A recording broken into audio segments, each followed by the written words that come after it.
ที่เราเรียนรู้2 วันเนี่ยในเรื่องแผนต่างๆเราจะเดินหน้าไปในทางไหนดีเพราะทุกคนได้คุยแล้ว ก็เหลือแต่คุณคนเดียวคุณก็คือคุณคนเดียวว่าหลังจากเราจบคอร์สคอร์สเนี่ยเราจะไปในทิศทางไหนไปอย่างไรในกระบวนการตรงนั้นเชิญค่ะเพราะว่าคุณเป็นแม่ทัพแม่ทีมสีน้ำเงินเหมือนกัน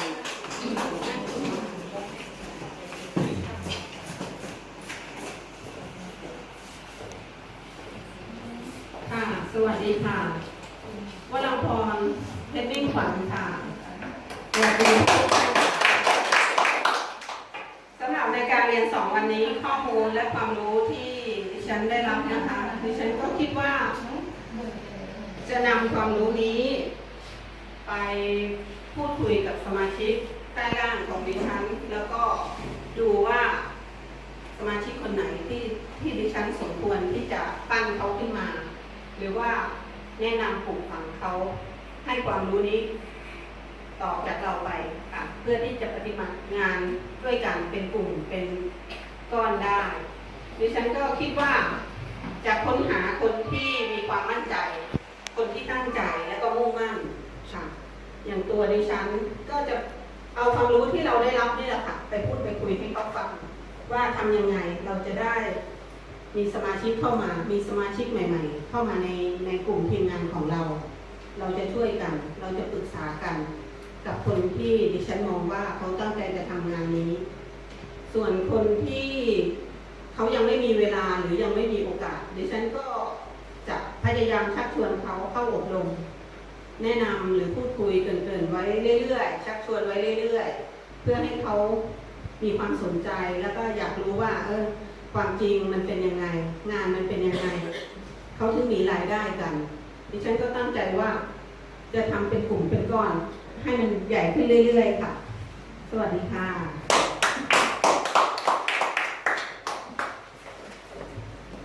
รู้สึกว่าทรงเขาคือ CEO เปิดใจอยู่ในโลกทรงเขาคือก็นี่แหละค่ะคนที่มีความมุ่งหวังและเป้าหมายเนาะเราก็จะเดินหน้าต่อกันไปด้วยกันค่ะในนี้ก็เรียนเชิญท่านอาจารย์ขอให้พวกเราพบกับท่านอาจารย์สมชัยปรีชาค่ะใช่คือเรามีแต่ผู้นำไงใช่เดี๋ยวนั่นเตรียมไว้แล้วสะดวกเพียงนี้ให้จ้ะเพราะว่าคณะจัดคอร์ส F2 นั่นต้องมีเด้อเดี๋ยวโหลดให้แต่งต่างกันไว้เอาไฟใดมาโหลดครับเตรียมไฟใดมาครับเดินอยู่ที่ออกไปถือธงอยู่หน้าร้านก็ได้เนาะเดินสวนสนามครับจริงๆก็ต้องการอยากได้นะคะว่าอาจารย์วันนั้นที่ให้ไว้มันไม่มีนะคะเราไม่มีวันนั้นรู้สึกว่าเราจะจัดแต่เราเดี๋ยวทุกที่หายครับกรุณามองร่องนี้นะคะจิ้วจิ้วจิ้วจิ้วเพราะว่าที่ผ่านมาเราไม่มีไม้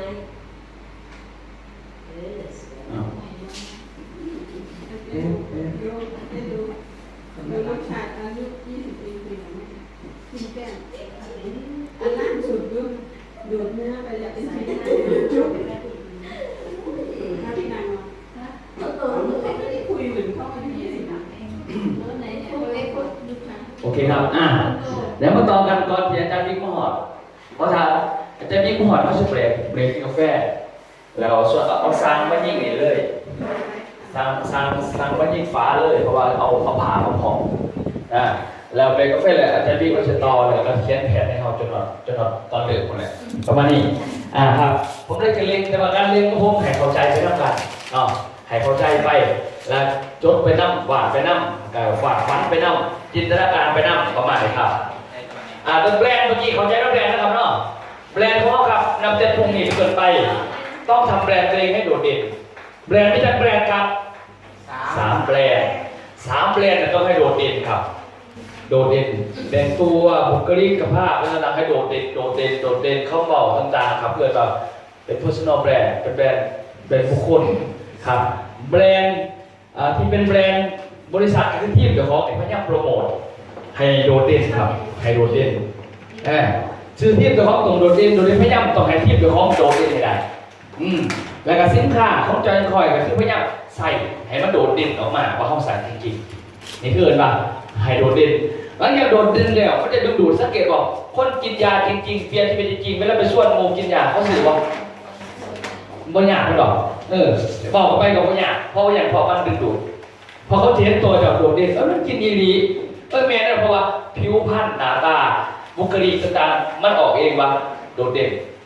แล้วมันดึงดูดคนจากสื่อนะนี่คือจุดดีถามเขาภาษาตัวเองโดดเด่นบอกว่าจะเป็นสินค้าหรือซื้อที่หรือตัวเขาเองก็แสดงว่าเข้ากับบริษัทดึงดูดคนเข้ามาได้ดังนั้นเขาบอกต้องเริ่มต้นจากการให้แบรนด์ตัวเองทั้ง3แบรนด์ที่เขาบอกมานี่แหละครับ3แบรนด์ที่บอกมานะครับแบรนด์3แบรนด์แบรนด์เจ้าของเองแบรนด์บริษัทกับแบรนด์สินค้าที่เขาใส่นี่3ตัวนี่ครับที่มีอยู่ในตัวเขาพยายามให้โดดเด่นให้ดึงดูดและมันจะโด่งดังเองครับสุดท้ายมาความร่ำรวยความสำเร็จในธุรกิจก็จะตามมาอันนี้สาเหตุที่ผ่านมาเป็นอย่างเขาจังบ่สามารถดึงดูดคนได้เพราะว่าเขาบ่ท่านอย่างกับยังบ่ท่านได้โดดเด่นใน Facebook กับบ่เห็นชิลงมันโดดเด่นเพราะบันไดใช่ป่ะบ่ได้ปั่นเจ้าของขึ้นมาตัวเองกับบ่เพียงเจ้าของยางไปแต่กระซี่ไปนำสิยางมันบ่ทันผ่านแล้วจ้ะเขามันก็เลยบ่สามารถมันบ่โดดเด่นถ้าเจ้าโดดเด่นแล้วมันดึงดูดบัดนี้ถ้าดึงดูดเดี๋ยวมันจะโด่งดังอันนี้คือท่านต้องไปประยุกต์ท่านเองเนาะให้ได้อยู่3แบรนด์3แบรนด์ได้แล้วเขียนให้เป็นจังซี่แล้วควบแล้วด้วยตามมาคนนี่มันดูดเองเหรอเพราะเขาเป็นเมเล็กดิเป็นมันเมเล็กมันก็ดูดคนเองเพราะเขาก็อยากมาหาเราประมาณนั้นมันพอปัจจุบันเนี่ยขามเราไปปั๊บโทรศัพท์จับมาตรงไหนบ่เคยรู้จักกันอีกเป็นอย่างอยากมาเฮ็ดงานนำอยากเขาว่าจอยคอยเนี่ยเขาศึกษามา6 เดือนแล้วศึกษามาบอกร้ายกับดีว่าซะเด้ดีกว่าอย่างอื่นเฮ็ดง่ายตามเบิ่งแต่ว่าก็หาคนที่เฮ็ดนำบ่ทันพอติดต่ออาจารย์มาเป็น3 เดือนบ่ทันได้เป็นอย่างผมอยู่ในไทยเบอร์ลาวนะเพราะว่าเวลาผมลง YouTube มันคันเจสิลาวผมใช้เบอร์ลาวบัดเบอร์ลาวบัดเวลาเขาโทรมาหาผมบ่ได้ต้องเซฟไปมันสิขึ้นไลน์ทักในไลน์บางคนก็มันบ่ขึ้นแล้วเขาใช้โทรอย่างเดียวโทรอย่างเดียวก็โทรบ่ได้มันโทรติดบริษัทเอาใหญ่เลยก็เลยคุยกันนะคุยกันคือนะใส่วิธีให้ตัวเองโดดเด่นแล้วมันก็ดึงดูดแล้วก็ดังอื่นมันก็ตามมาตรงนี้นะครับสังเกตเบิ่งเวลาว่าคอยโพสต์คือบ่ได้คือแบบคนเบื่อเลยนี่คนบ่ไหวเลยจะเงี้ยไม่ใช่นะเพราะว่าเข้าบ่สมัครแล้วเข้าบ่ได้ปั่นแบรนด์เจ้าของมันบ่มีแบรนด์ของตายตัวต้องมีแบรนด์เจ้าของนะประมาณนี้ครับโอเคจะว่าทั้งการวิธีการเริ่มธุรกิจครับให้ประสบความสำเร็จวันนี้วิธีการเริ่มเขาจะเริ่มกันยังไงเอาธุรกิจนี้จุดเริ่มต้นธุรกิจท่านพายเพราะท่านเริ่มเนาะก็ยังตัวว่าผ่านมากอะเรียนหนูเข้าใจเพราะท่านเริ่มการคอยอยากเริ่มต้นแล้วคุณพอเนาะจะเริ่มต้นจะได้นะจุดเริ่มต้นดีสุดครับคือการขายครับขายครับการขายนี่วิธีขายเด้อก็ต้องบอกท่านเครือขายให้ใส่เสื้อมาได้เพชรมีขวัญนี่แหละว่าเสื้อเพชรคุณหารนี่แหละนี่ไปหาคนไปถ้าจำบุญก็ใช้เหมือนกันเพชรบางสร้างสิใช้เหมือนกันแล้วเขามาเขาสิมั่นใจเพื่อจะบอกว่าเป็นธุรกิจเครือขายได้สมัครก็จำเป็นไอ้หรอเอาเบอร์มาไว้ก็ต้องคุยตรงนั้นกับไปด้วยหรอกเอาเบอร์ไว้สำคัญคือสั่งโปรไฟล์ Facebook จัดดีๆแล้วให้เขาแอด Facebook มาเขาติดตามโปรไฟล์เขาดีที่สุดคือผมใช้วิธีแบบผมสั่งโปรไฟล์ไปว่าน่ะเวลาคุยกับผมไม่ได้คุยเรื่องเครือข่ายคุยเรื่องสินค้าและแอดจะรู้ว่ามันเป็นยังแอดเฟรนด์ใช่ไหมเห็นหรอเขาจะเข้าลงโปรไฟล์เฮ้ยมันมีอย่างมีแต่เขาสั่งแล้วทางจะสนใจจะทักมาแล้วให้แอดเพื่อได้ไลน์วันนี้ได้ไลน์เพื่อเข้ากับก๊อปปี้พบกับYouTubeไปเลยก่อนนี่วิธีเราเปลี่ยนก๊อปปี้ลงไปส่งลงไปอ่านเลยมีแต่เขาปะโอ้ยเขาบอกว่ามันมีคนเดินที่ดีกูเนี่ยบอกเขาไปหาไปอีกบ่มีเราบอกว่าข้าคนเทียนเป็นคนดีเนี่ยทุกท่านมาเอากันเลยเกิดว่าสร้างโปรไฟล์จะคล้องไปเห็นหรอเขาเป็นวิธีสร้างฐานข้อมูลแบบเป็นปีเห็นทุกวันนี่จะคู่มือนี่ที่เรามาถึงวิดีโอเนี่ยก็แมนอีกคือเกิดว่านั่นทำจนพยายามออกมาวิธี พยายามเกิดแชร์ประสบการณ์พยายามเกิดบอกแล้วให้เพื่อนๆบันทึกอยู่เอาไว้แล้วมันลงมันเป็นโปรไฟล์ทันที่นี่ว่าคนเวลาเขาเนี่ยอยากควงงานนั่งเขาก็อยากควงงานนั่งคนมือสมัครเล่นนะครับไม่ว่าครับเขาอยากมาทำงานก็มืออาชีพ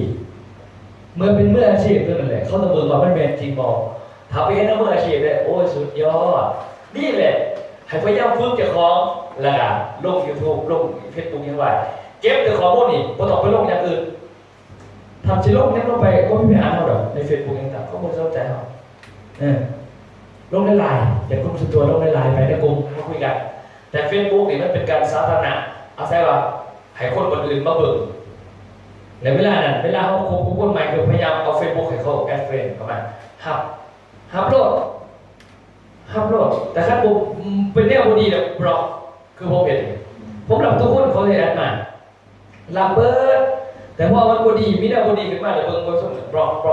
ติดอย่างเดียวบ่เอาคือเขายิงเลยว่าไงซะสวยหล่อเลิศเชิดคือยิงได้รวยบอกเนี่ยเขาบอกแค่ประมาณนี้หรอคือผมจะรับทุกคนแต่ว่ามูซึ่งบดีบล็อกทิ้งแต่ว่าเฟซบุ๊กผมมีไว้อย่างมีไว้โฆษณาจะฟ้องแล้วโฆษณาเราพวกโรงเรียนเห็นพวกโรง JC ว่าหน่อยพวกเปิดเพจเอาใช่หรอ JC พวกจะเปิดเพจเอาพวกบริโภคเฟซบุ๊กขั้นเฟซบุ๊กเป็นลงตัวเองก็คือเขาเห็นเนาะข้อมูลที่เขาเขียนเป็นคอนเทนต์เขาก็มองถึงปัญญาเขาลงไปบ่ต้องสนใจบ่ไปสิเบิ่งบ่ต้องสนใจเขาก็ลงเข้าไป3 เดือน6 เดือนปีหนึ่งทำไปเลยเขาว่านี่มันดูมากไม่ได้ดิฉันบอกเพราะว่าในปีหนึ่งนี่เขาจะเคยตอนนี้เขาจะเคยมวนในเดือนกระตามเจ้าหน้าเขาเจ็บตัวมาเขาไม่เห็นเขาขึ้นยังคงตัวอยู่เลยมันไม่มีเอาวะนะก็เริ่มจากหูจับเลยขั้นโคมพวกนี้คือสิดีเนาะเขาคือสิมีแนวดีคุยกับเรานี่คือมันจุดดีเหรอในการสร้างโปรไฟล์ครับนั่นแหละครับจุดเริ่มต้นธุรกิจคือการขายครับถ้าบ่ขายบ่มีโอกาสได้ยอดบ่มีโอกาสได้คนครับเพราะว่า2 ทางการขายเขาจะขายอยู่เสน่ห์ขายทางออฟไลน์ก็คือการเอาของไปขายกับทางออนไลน์ก็คือการขายผ่านของสินค้าทั้ง Facebook ทั้ง YouTube ทั้งในกระบากันไปเพื่อมาขายทางออนไลน์เห็นป่ะขาย2 ทางครับออฟไลน์และก็ออนไลน์เนาะ2 ทางเนาะเปิด Facebook เปิดสิ่งนี้ครับนะครับเปิดก็ต้องเป็นเปิดลงจนตัวคือผมมีเพจคือนั่นน้องไม่ใช่เขาว่าเขาพิบากเลยวันนี้เขาบริหารเนาะ2 ทางครับวันนี้เป้าหมายของการขายก็คือขายเพื่ออย่างครับขอเน้นครับขายเพื่อเพิ่มยอดหุ่นตัวเองถ้าประคบสมาที่ยังวลีกับเพิ่มเข้าไปเนาะวลีขายเก่งอยู่แล้ววลีขายเพิ่มหุ่นกับของเมื่อเวลาเขาควบหุ่นกับของแล้วเขาก็มีสารรายเดือนเห็น FI เห็นหรอเห็น GI FI เป็นรายเดือนเป็นยังจะเห็นเพราะผู้ใดคือวลีนี่ตอนนี้วลีจะเปิดได้มาทำเขาซื้อวันเพียรทางวลีเปิดได้เพราะวลีได้อยู่ไปเขาจะเบิ่ง2 ทางเขาแผ่น2บริษัทเขาพิจารณาแบบนั้นถ้าเขาเบิ่งเขามีอะไร GI ไปเปิดง่ายแล้วก็สมัครเป็นเจ้าของสมรวมอะไรเลยนี่คือเราเปิดง่ายเนาะแล้วก็เขาสมัครสอนทีมงานใดบอกว่าเวลาทีมงานมากเลยเขาเห็นอีไป GI เขาเห็นในใดเดือนไหนเขาตอบอะไรวะตอบแบบชาสารบอกเนาะนี่คือจุดดีวะชาสารบอกเกินมาอันนี้คือจุดดีขายที่3ครับขายเพื่อทำกำไรขาปลีอันนี้ยูเล่าได้หลายครับทุกฟังไทยอาจจะได้ยินแต่จะปทฟังเรายูเล่าเขาได้โกน6,000พอเขาขายราคาเกือบเท่านึงยังน้ำยาปั๊บพนุ่มอยู่ดี20 บาทเนาะทุกคนก็ขาย40 บาทอาจารย์ท่านไปจนโว้ยว่าขายได้ยังไงมันเป็นธรรมดาครับพวก